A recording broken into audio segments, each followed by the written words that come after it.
Hey, and welcome to 996 The Howl. For the uninitiated, this is an unedited YouTube vlog discussing everything Arizona Coyotes.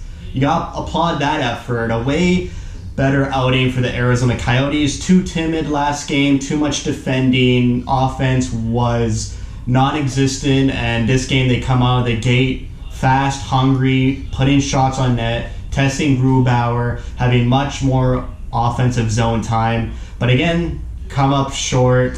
Such a backbreaker, that game-winning goal. Can't blame pretty much anyone. A couple deflections, a zone entry hit off Hjalmarsson's skate, and then the ricochet shot off Chychrun's leg right to Burakovsky, who has a yawning cage and almost missed, but he didn't miss. And that's game. It was a winnable game. I would say the Coyotes honestly had a much deserving percentage of winning that game compared to game one. A much better hockey effort compared to game one. Obviously, Rick Tocchet blending the lines a little bit, putting Howl with Stepan and Keller. I thought that was a great move. Howl was excellent this game. One of his best games of the playoffs, just carrying the puck. You notice whenever him or McKinnon had the puck, something special was going to happen. Their display of skill was really apparent tonight. And McKinnon, boy, that first goal, I was so worried about this game when that first goal happened, because I thought, here we go, the Coyotes are going to focus too much on the offense. They're going to bring their defense into their offensive rushes with them, and that's going to bite them on the behind, because you got speedy guys like McKinnon who are going to capitalize on that. And thankfully, since that, the Coyotes kind of shut that down. That was kind of the only straightforward line of speed that McKinnon had all game. Other times, McKinnon would use his speed around the zone and circle the zone, but he never really had a direct line to the net, aside for that one goal. And then from there, the Coyotes played a great defensive game, good neutral zone game, much better offensive game. If they play this type of Coyotes hockey, is going to win you the most games. It's going to give you the most chances to win. This game was 100% winnable from a Coyotes perspective.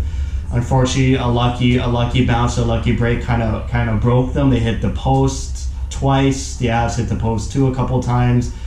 But man, it was a great game to watch. If the Coyotes play like that every game, if they came out game one like that too, you can't fault the Coyotes at all. You can't fault them for this loss. You can fault them for the first game loss. There's just, so much skill on the Avalanche. That second goal is just skill. Makar shoots it like 2 to 3 feet wide, not even aiming for the net, and Jost with a brilliant deflection. You could give the Avalanche literally nothing, and they'll still find a way to score by just not even shooting at the net and still scoring. And for the Coyotes on their side, you got Michael Grabner, who continues his playoff resurgence, which with a nice video game NHL EA Sports goal, I would always use that move in the video games, coming out from the corner, going in front of the goalie and shooting against the grain. It was a cheat code. And their other goal, Keller, the Avalanche actually scored on their own net, but Clayton Keller gets credited with the goal. Keller's been awesome this whole playoffs. Even when he's not scoring, he's trying, he's battling for pucks, he's quick on pucks, he's always in the face of the opposing players. He's always wanting to shoot. He's got that beaver tail going. And the fourth line too, I already mentioned Grabner, but Hinostroza played well, Richardson played well, Stepan played well. I want a little bit more from Dvorak and Kessel. Kessel was a little bit more, he was shooting more than Dvorak, but I think Dvorak needs to get it going this series. He's been a little bit too quiet for my liking.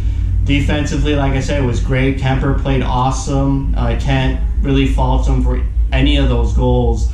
Even the first McKinnon goal, that's a world-class player. That's a McDavid-type goal. You can't stop those. The only way to stop those is not the goalie. It's your team to not allow McKinnon to just be able to do that. And they got a back-to-back tomorrow. I won't be watching the game live tomorrow. I'll put this in the comments too. I'm at a cottage this weekend.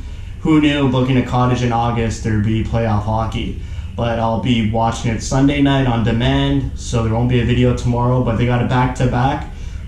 I hope they have enough energy to play the exact same game they played today, tomorrow, because they go back to that game one type of style defense, clogging the neutral zone, bit of a trap like Columbus. I don't think it will help them. I think the Coyotes really need to go look in the locker room and be like, hey, the way we played today, even though we lost, is going to give us the greater chance to win these games. It keeps us in these games longer than game one, even though they're both kind of the same, tied going into the third. And then in game one, it was a bad break on a pivotal penalty call with 8 minutes left in the game. Here was a 2 minutes and 50 seconds left in the game. A bad bounce goes in the net behind you. But I liked it. I got to applaud the effort of the Coyotes. They exceeded my expectations today. They showed up. They played that offensive game. They showed that they could play 3 zones and not be tired, not get caught all the time. They got caught once with McKinnon taking advantage of the D rushing in, but they shorted up quickly. You can't ask for more. That game could have went either way. I was expecting overtime. What are you going to do? So game 3 tomorrow, they have to win. Yeah, I mean, they kind of had to have won. They had to win game 2 as well. But yeah, for sure, tomorrow they have to win as well. Kemper, I'm sure, will probably be back in the net, just like in the Nashville series. I expect Grubauer to be in the net too. Should be a fun game. I'll watch it Sunday. But yeah, I mean, I hope they play games 3, 4, 5, 6, and 7 exactly like they did game 2. It was just a bad taste in their mouth from game 1, but not a bad taste in the fans' mouth. In this game, you can't really be sour about their effort. You got to applaud their effort and just get ready for the next one. Howl had a great game. I thought he was going to take over the game and actually win the game for the Coyotes.